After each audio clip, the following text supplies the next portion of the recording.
High বন্ধুরা, তোমরা সবাই কেমন আছো? আশা করি ভালো আছো।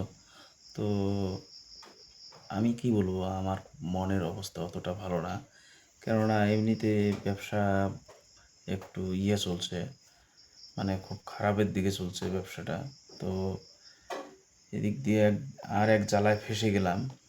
সেটা হলো এই মোটামুটি অন্নপূর্ণা ভাণ্ডারের জন্য ফেঁসে গেলাম। এই অন্নপূর্ণা ভাণ্ডার আমার বউয়ের হওয়া কথা, তো আশা করছিলাম যে 3,000 টাকা করে পাবো। তার জন্য একটা মোবাইল নিলাম। তো একটা মোবাইল নিলাম কিস্তিতে। তো সে কিস্তি এখন প্রতি মাসে মাসে 2,200 টাকা করে দিতে হবে।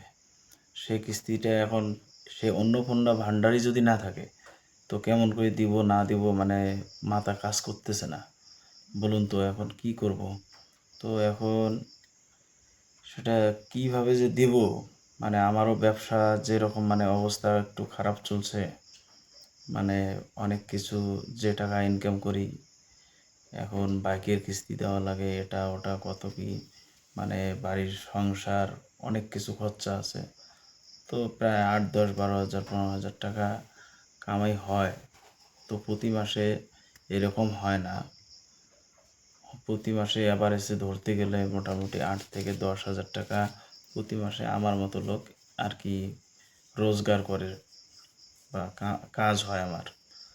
তো তার জন্য মানে সেদিন, মানে আজকে থেকে 7-8 দিন আগে, মানে অন্নপূর্ণা ভাণ্ডারের ভাতা বা অনুদান পাবে আমার ওয়াইফ, মানে আমার বউ, মানে অনুদান পাবে। তার জন্য মোটামুটি মাসে মাসে যে 3,000 টাকা করে পাবে, তার জন্য আমি চাইলাম যে একটা মোবাইল নেব।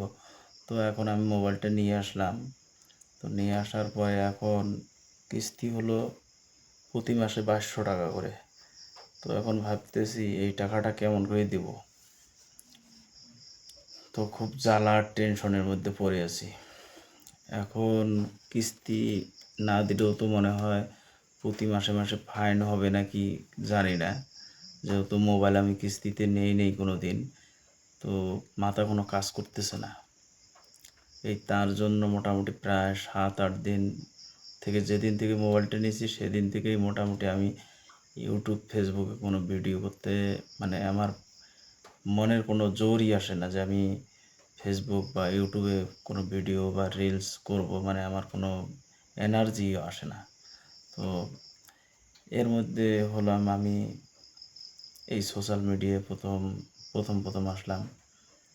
তো ফেসবুকে সামান্য কিছু ফলোয়ার্স আছে, আর এই দিক দিয়ে মানে ইউটিউবে মোটামুটি কিছু আছে। তো জানি না জীবন কিভাবে চলবে। জীবন তো চলবে, জীবন এখন আগে আজকে থেকে প্রায় 10-12 বছর আগে সরকার অনুদান পাইনি, তো চলছিল। কিন্তু এখন একটা অনুদান পাইতে পাইতে একটা অভ্যাসের মধ্যে আসছিল, মানে অভ্যাস হয়ে গেছে। তো তার জন্য মোটামুটি এখন খুব জ্বালা টেনশনের মধ্যে আছি। এখন ভাই ও বোনেরা, আপনারা যদি আমার এই ভিডিওটা কেউ দেখেন বা ফলো করেন একটু, তো আপনারা আমার যে মোবাইলের কিস্তি কিভাবে চলবে সেটা সম্পর্কে একটু আমাকে পরামর্শ বা একটু ভালো পরামর্শ দিলে আমার খুব ভালো হয়।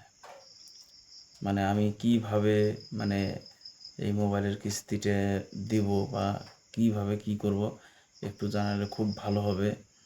আর যদি মোবাইলের কিস্তিটা না দেই প্রতি মাসে মাসে, তো আমার জন্য কি হবে না হবে একটু আপনারা জানাবেন।